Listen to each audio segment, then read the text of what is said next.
ಹೂವಿಂದ ಬರೆವ ಕಥೆಯ ಮುಳ್ಳಿಂದ ಬರೆದೆ ನಾನು.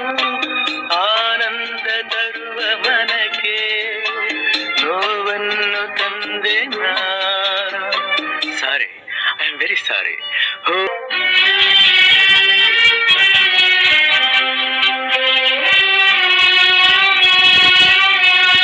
ತಿಳಿಯಾದ ನೀರಿನಲ್ಲಿ ಕಲ್ಲೊಂದು ಜಾರಿದಂತೆ ಇಂಪಾಗಿ ಹಾಡುವಾಗ ಅಪಸ್ವರವು ಮೂಡಿದಂತೆ ನಾನಾ ದಿನ ಆಡಿದ ನುಡಿ ಹೊರಟಾಯಿತು,